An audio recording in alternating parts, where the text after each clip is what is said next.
मोहब्बत तो वो जज्बा है जिसमें सुकून भी है और बेसुकूनी भी। अस्सलाम वालेकुम नाज़रीन, आज मैं ड्रामा सीरियल जाने जहाँ की 9th एपिसोड के रिव्यू के साथ आपकी खिदमत में हाजिर हूँ। नाज़रीन, ये ड्रामा सख्त गर्मी में एक ताज़ा हवा के झोंके की तरह है जिसका हम पूरे हफ्ते इंतज़ार करते हैं। बहुत ही मज़े का ड्रामा है, यकीनन आप भी इसका बहुत इंतज़ार करते हैं। तो चलिए नाज़रीन, इसके रिव्यू का आगाज़ मैं करती हूँ।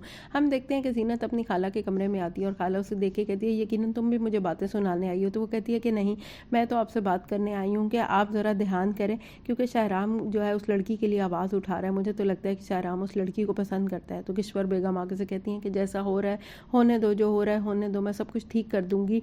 फिर हम देखते हैं कि मानूर घर आती है तो अपने माँ बाप को परेशान देके तसल्लियाँ देती है और कहती है कि सब कुछ अच्छे के लिए होता है, सब कुछ ठीक हो जाएगा, अगर अल्लाह ताला कुछ छीनते हैं तो नवाजते भी हैं। इधर हम देखते हैं कि माँ जो है वो शहराम के कमरे में आती है और उससे इधर उधर की बातें करती है। वो उसको काम करता देख के हरगिज़ खुश नहीं होती, लेकिन उसने अपने ऊपर अच्छाई का लेबल लगाया हुआ है और उसे फिर पूछती है कि तुम्हारी मेहमान को तबरेज़ के चीखने चलाने का बुरा तो नहीं लगा। तो वो कहते हैं कि नहीं, ऐसी कोई बात नहीं है। उधर हम देखते हैं कि तबरेज़ ने गुलज़ेब पे बुरी नज़र रखी हुई है और वह नशे की हालत में उसके घर पे पहुंच जाता है। और वो जब दरवाज़ा खोलती है तो देख के हैरान रह जाती है और उसका मियाँ पूछता है तो वो कहती है कि कोई बच्चा है, ऐसे ही आ गया है। उसे समझ नहीं आती कि वो क्या करे। अगले दिन हम देखते हैं कि शहराम की आंख जो है वो अलार्म के बगैर ही खुल जाती है। वो सुबह उठता है, अपने आप को शीशे में देखता है और बहुत खुश होता है।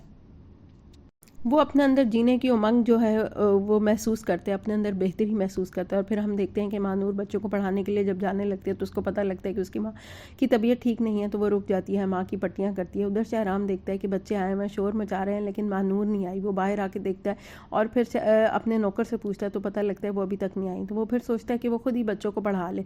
फिर वो बच्चों को मौसमों के बारे में बताता है और बच्चों को सिर्फ नाजरीन सर्दी और गर्मी का मौसम का पता होता है, उन्हें ख़ज़ां और बहार का पता ही नहीं होता। और फिर वो बताता है कि ख़ज़ां क्या होती है और बहार के बारे में जैसे ही बताना शुरू करता है, इतनी देर में माँ नूर जो है वो बहार बन के उसके सामने आन खड़ी होती है। वो देख के बहुत ही खुश होता है और फिर बच्चों को बताता है कि बाहर के मौसम में फूल खिलते हैं, खुशबू होती है, क्योंकि उसको भी अब ऐसा ही महसूस हो रहा है कि जैसे उसके इर्द गिर्द बाहर का मौसम आ गया जिसमें फूल खिल रहे हैं, खुशबू है और उसको हर चीज़ अच्छी लगना शुरू हो जाती है। मानूर से कहती है ये आप क्या कह रहे हैं, तो कहता है ये हम दोनों की जिम्मेदारी है।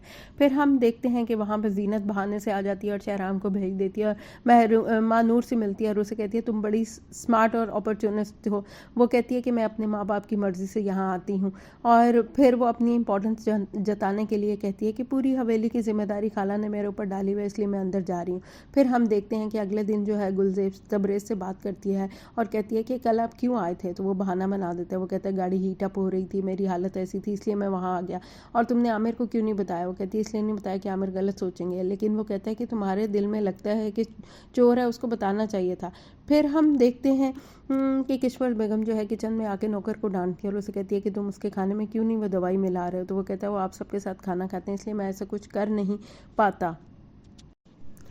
फिर माँ नूर जो है वो शहराम को बताती है कि उसकी माँ की तबीयत ख़राब है। तो वो कहते हैं मैं बहुत परेशान हो जाता हूँ क्योंकि यहाँ पे ना तो कोई हस्पताल है और ना ही दवाइयाँ मिलती हैं।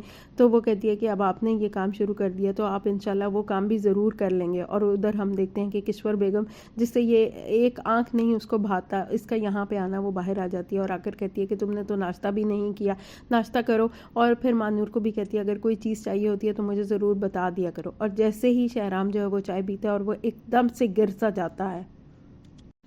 और फिर हम देखते हैं कि मानूर को पता लगता है कि उसकी आज सालगिरह भी है और वो जो है तबरेज़ जो है हम देखते हैं हर वक्त गुलजेब के बारे में सोचता रहता है। इधर मानूर घर आती है, फिर शहराम के लिए परेशान होती है और उसे समझ नहीं आती कि वो अच्छा भला बैठा हुआ होता है, एकदम सब कुछ क्यों मान पड़ जाता है, क्यों वो ढह जाता है। और फिर हम देखते हैं कि तबरेज़ जो है अपने मकसद को पूरा करने के लिए प्लानिंग करके जो है आमिर को कराची भेज देता है और उसे कहता है कि एक हफ्ते भर का काम है, तुम्हें आज से ही जाना है। उधर हम देखते हैं कि मिसेस नाज के घर में महफिल सजी हुई होती है और किश्वर बेगम वहाँ चली जाती हैं। और फिर हम देखते हैं कि वहाँ पे आलिया का बाप जो है उसको कहता है कि जाके मेहमानों से मिलो। शहराम जो है नमाज़ पढ़ता है, दुआएं मांगता है और फिर एकदम से हम देखते हैं कि वो बाहर आता है और हैरान रह जाता है क्योंकि मानूर ने उसकी सालगिरह की पूरी तैयारी की हुई होती है और यहीं पर इस किस्त का इख्तिताम हो जाता है। तो चलिए नाज़रीन, कमेंट्स करके ज़रूर बताइएगा आपको मेरा ये रिव्यू कैसा लगा। यकीनन पसंद आया होगा। प्लीज़ नाज़रीन लाइक कर दिया करें, सब्सक्राइब करें और चैनल को शेयर कर दिया करें। अच्छा नाज़रीन, अब मैं चलती हूँ, दुआओं में याद रखिएगा। अल्लाह हाफ़िज़।